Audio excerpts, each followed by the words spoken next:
ഈ Mario Joseph എന്ന് പറയുന്ന വ്യക്തിയെ ഒരുപക്ഷെ നിങ്ങൾക്ക് എല്ലാവർക്കും അറിയുമായിരിക്കും.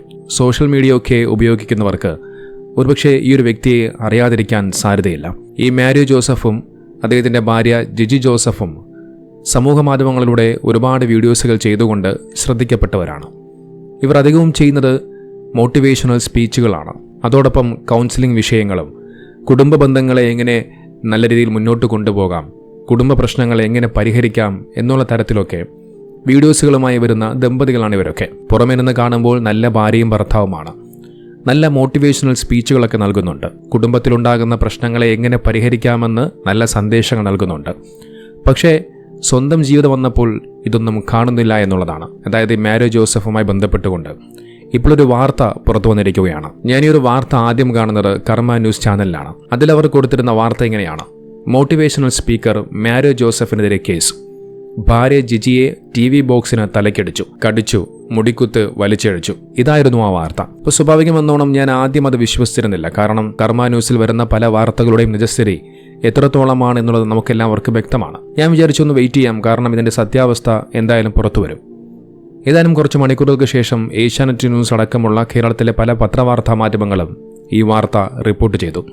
അപ്പോഴാണ് ഇത് യാഥാർത്ഥ്യമായ സംഭവമാണ് എന്നുള്ളത് എനിക്ക് മനസ്സിലാക്കാൻ സാധിച്ചത്. ഇപ്പോൾ വരുന്നൊരു വാർത്ത: ചാലക്കുടിയിൽ ഇൻഫ്ലുവൻസർ ദമ്പതിമാർ തമ്മിൽ അടി. ഭാര്യയുടെ പരാതിയിൽ ഭർത്താവിനെതിരെ കേസ് എടുത്തിരിക്കുകയാണ്.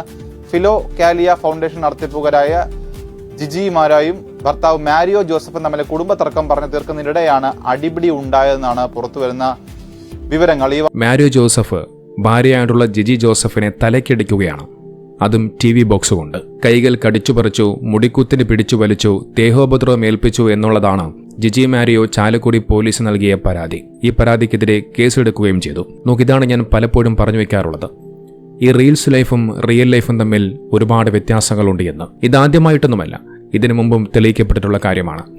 നമ്മൾ പുറമേരുന്ന് കാണുമ്പോൾ നല്ല ഭാര്യ ഭർത്താക്കന്മാരാണ്, നല്ല സ്നേഹമുള്ളവരാണ്, നല്ലതുപോലെ സംസാരിക്കുന്നുണ്ട്, കുടുംബങ്ങളെ തമ്മിൽ ചേർത്ത് വയ്ക്കുന്നുണ്ട് എന്നിങ്ങനെ നമ്മൾ സ്വയം അവരെ പുകഴ്ത്തിക്കൊണ്ട് അവരെ നല്ലൊരു മനുഷ്യന്മാരായി നമ്മുടെ മനസ്സിലേക്ക് നമ്മൾ അവരെ കുടിയിരുത്തും. പക്ഷെ നല്ല രീതിയിൽ സംസാരിച്ച് ആളുകളെ പിടിച്ചിരുത്തുന്ന അവൻ്റെ യഥാർത്ഥ ജീവിതം എന്താണ് എന്നുള്ളത് അത് അവനുമായി ബന്ധപ്പെട്ടുകൊണ്ട് താമസിക്കുന്ന ആളുകൾക്ക് മാത്രമേ അറിയുകയുള്ളൂ. നോക്കൂ, റീച്ച് കിട്ടാനും വ്യൂസ് കിട്ടാൻ വേണ്ടി മോട്ടിവേഷണലായിട്ട് സംസാരിക്കാൻ എല്ലാവരെയും കൊണ്ട് സാധിക്കും. പക്ഷെ പറയുന്നവൻ അതനുസരിച്ച് ജീവിക്കുന്നവനായിരിക്കില്ല. നോക്കൂ, 9 മാസമായി ഈ രണ്ടുപേരും അകന്നു നിൽക്കുന്നു എന്നൊക്കെയാണ് പറയപ്പെടുന്നത്.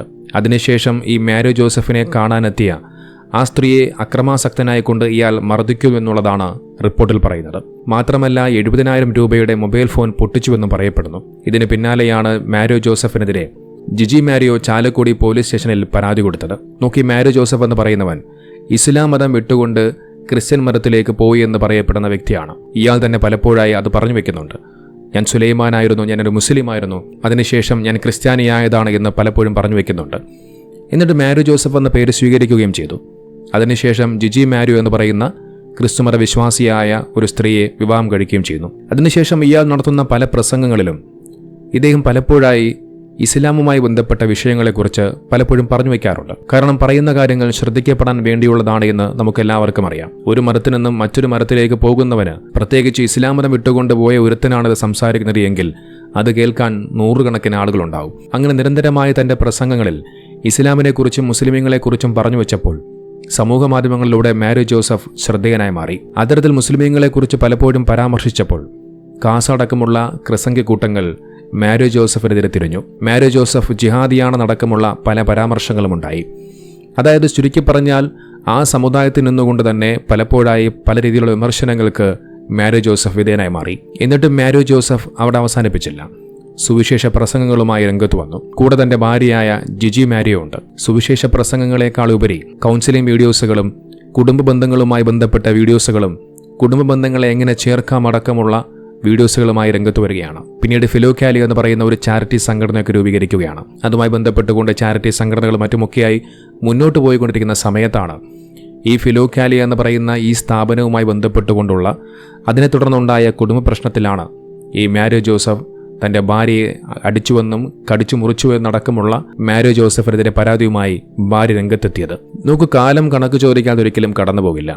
അതാരായിരുന്നാലും ശരി. നിങ്ങൾക്കറിയാം, ഏതാനും 1-2 മാസങ്ങൾക്ക് മുമ്പാണ് ഈ മാരിയോ ജോസഫ് എന്ന് പറയുന്ന വ്യക്തി കേരളത്തിലെ മുസ്ലിം സഹോദരങ്ങളെക്കുറിച്ച്, മുസ്ലിം സമുദായത്തെക്കുറിച്ച് വളരെയധികം മോശമായി കൊണ്ട് ചില പരാമർശങ്ങൾ നടത്തിയത്. കേരളത്തിലെ മുസ്ലിം സഹോദരങ്ങൾക്ക് വീട് കൊടുക്കരുത്, വീട് വിൽക്കരുത്, അങ്ങനെ വിറ്റുകഴിഞ്ഞാൽ ആ പ്രദേശം മുഴുവനും മുസ്ലിമിങ്ങൾ കീഴടക്കുമെന്നുള്ള പച്ചയായ വർഗീയതയായിരുന്നു ഈ മാത്യു ജോസഫ് എന്ന് പറയുന്നവൻ അന്ന് വിളിച്ചു പറഞ്ഞത്. ഞാൻ അടക്കമുള്ളവർ അന്ന് ആ വിഷയത്തെക്കുറിച്ച് ശക്തമായി പ്രതികരിച്ചിരുന്നു.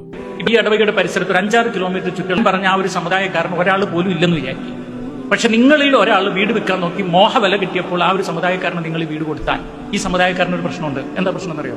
അവന് വെള്ളിയാഴ്ച ഒരു സ്പെഷ്യൽ പ്രാർത്ഥനയുണ്ട്, കമ്മ്യൂണിറ്റി പ്രെയർ. അത് ഒറ്റക്ക് പ്രാർത്ഥിക്കാൻ പറ്റില്ല, ഫാമിലിയായിട്ടല്ല. മിനിമം 40 മച്വർ ആണുങ്ങൾ വേണം ആ പ്രാർത്ഥനയ്ക്ക്. അതായത് ഞാൻ ഈ നാട്ടിൽ ഒറ്റപ്പെട്ട് വന്ന ആ സമുദായക്കാരനാണെങ്കിൽ എനിക്ക് അടുത്ത വെള്ളിയാഴ്ച പ്രാർത്ഥിക്കണമെങ്കിൽ 40 മച്വർ ആണുങ്ങളുള്ള ഒരു പള്ളിയിൽ ഞാൻ എത്തിപ്പെടണം. അടുത്ത എൻ്റെ ടാർഗറ്റ്. ഞാനിപ്പോൾ ആയിരിക്കുന്ന ഈ നാട്ടിൽ ഒരു 5-6 കിലോമീറ്റർ ചുറ്റളവിൽ ഒരു മുസ്ലിം പള്ളി വരണമെങ്കിൽ മിനിമം 40 കുടുംബങ്ങൾ വേണം. എൻ്റെ ഉള്ളിലുള്ള അടുത്ത ടാർഗറ്റ് എൻ്റെ ഏറ്റവും അടുത്ത ബന്ധുവിനെ, സ്വന്തക്കാരനെ, പരിചയക്കാരെ, ഇനി സമ്പത്തുള്ള മുസ്ലിമാണെങ്കിൽ പാവപ്പെട്ട ദരിദ്രരെയൊക്കെ ആ നാട്ടിൽ എവിടെയെങ്കിലും ഒക്കെ സ്ഥലം മേടിപ്പിച്ചും ബിസിനസ് നടത്തിച്ചും മിനിമം ഒരു 40 കുടുംബം അവിടെ ഉണ്ടാക്കിച്ചിരിക്കും. അതായത് ഒരുതരം കോളനൈസേഷൻ അല്ലെങ്കിൽ ഒരു കോളനി രൂപവൽക്കരിക്കുന്നത് മത ആചാരത്തിനനുസരിച്ചാണ്. നമ്മൾ നസ്രാനികൾ മാത്രം തിങ്ങി താമസിക്കുന്ന അല്ലെങ്കിൽ ഹൈന്ദവർ മാത്രം തിങ്ങി താമസിക്കുന്ന വളരെ ശാന്തമായ ഒരു സ്ഥലത്ത് ഏതെങ്കിലും ഒരു കുടുംബം സ്വാർത്ഥത കൊണ്ട് ഇങ്ങനെ സ്വത്ത് വിറ്റ് പോകുമ്പോൾ, ഇച്ചിരി മോഹവില കിട്ടി വിറ്റ് പോകുമ്പോൾ അത് പരിസരത്ത് തങ്ങുന്ന എല്ലാവർക്കും പിന്നീട് ദോഷമായി മാറാൻ സാധ്യതയുണ്ട്. തനിക്കെതിരെ വന്ന സംഘികളെയും ക്രിസംഘികളെയും ഒക്കെ സുഖിപ്പിക്കാനുള്ള പരിപാടിയായിരുന്നു. പക്ഷേ അത് നല്ലതുപോലെ ഏറ്റില്ല. എന്നാൽ ഇപ്പോൾ സമൂഹത്തിന് മുന്നിൽ നല്ല ഭർത്താവാണ്, നല്ല കുടുംബസ്ഥനാണ്, നല്ല മോട്ടിവേഷണൽ സ്പീക്കറാണ് എന്ന് പറയുന്ന വ്യക്തിയുടെ യഥാർത്ഥ തനിനിറം ഇപ്പോൾ പുറത്തു വന്നിരിക്കുകയാണ്. നോക്കൂ, ഈ മാത്യു ജോസഫ് എന്ന് പറയുന്ന വ്യക്തി മുമ്പൊരു മുസ്ലിമായിരുന്നതുകൊണ്ട് തന്നെ ഈ വിഷയത്തിലും ഇസ്ലാമിനെയും മുസ്ലിമീങ്ങളെയും വളരെയധികം മോശമായി സംസാരിക്കുന്ന കാസടക്കമുള്ള ക്രിസംഘികളുടെയും സംഘികളുടെയും പ്രവണത സമൂഹമാധ്യമങ്ങളിൽ ഇതുമായി ബന്ധപ്പെട്ടുകൊണ്ടുവരുന്ന വാർത്തകൾക്ക് താഴെ കമന്റ് ബോക്സിൽ നിറയെ കാണാൻ സാധിക്കും. സംഘികൾക്കും ക്രിസംഘികൾക്കും ഒരു മുസ്ലിമിനെ കിട്ടിയില്ലെങ്കിൽ പോലും, ഏതെങ്കിലും ഒരു മുസ്ലിം നാമധാരിയെ കിട്ടിയില്ലെങ്കിൽ പോലും, മുമ്പ് ഇസ്ലാം മതത്തിൽ ഉണ്ടായിരുന്നവനെ കിട്ടിയാൽ മതി, അവന്മാർക്ക് അത് വെച്ച് അന്നൊരു ദിവസം ആഘോഷിക്കാം. നോക്കൂ, പല കമന്റുകളിലും ഇത്തരം വർഗീയവാദികൾ കുറിക്കുന്നത് കണ്ടില്ലേ, യഥാർത്ഥ ജിഹാദി പുറത്തു വന്നു, യഥാർത്ഥ ഉസ്താദിന്റെ, യഥാർത്ഥ മുസ്ലിമിന്റെ തനിനിറം കാണിക്കാൻ തുടങ്ങി എന്നടക്കമുള്ള രീതിയിൽ മുസ്ലിമീങ്ങളെപ്പോലും വളരെയധികം മോശമായി കൊണ്ട് പരിഹസിക്കുകയാണ്. നോക്കൂ, ഈ മാത്യു ജോസഫ് എന്ന് പറയുന്നവൻ ഇസ്ലാം വിട്ടുകൊണ്ട് ക്രിസ്തുമതത്തിലേക്ക് പോയ വ്യക്തിയാണ്. പേര് മാറ്റി, സുലൈമാൻ എന്നുള്ള പേര് മാറ്റി മാത്യു ജോസഫ് എന്ന പേര് സ്വീകരിക്കുകയും ചെയ്തു. മാത്രമല്ല, ക്രിസ്തുമത വിശ്വാസിയായ ജിജി ജോസഫ് എന്ന് പറയുന്ന സഹോദരിയെ വിവാഹം കഴിക്കുകയും ചെയ്തു. അല്ലാതെ ആരിഫ് ഹുസൈനെ പോലെയോ ജാമിദയെ പോലെയോ മുസ്ലിം പേര് വെച്ചുകൊണ്ട് ജീവിക്കുന്ന വ്യക്തിയല്ല.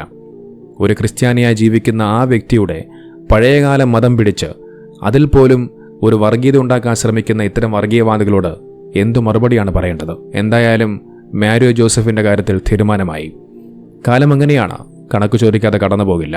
ഇസ്ലാം മതം വിട്ടുകൊണ്ട് ക്രിസ്തുമതത്തിലേക്ക് പോയി അവിടെയുള്ള ക്രിസംഘികളെയും എല്ലാവരെയും സുഖിപ്പിക്കാൻ വേണ്ടി പല വിധത്തിൽ മുസ്ലിമീങ്ങളെക്കുറിച്ച് അവഹേളിക്കുമ്പോൾ, അവരുടെ പേരിൽ വർഗീയത പറയുമ്പോൾ ഇതുപോലെ തിരിച്ചടി കിട്ടുമെന്നുള്ള കാര്യം നേരത്തെ അറിയണമായിരുന്നു.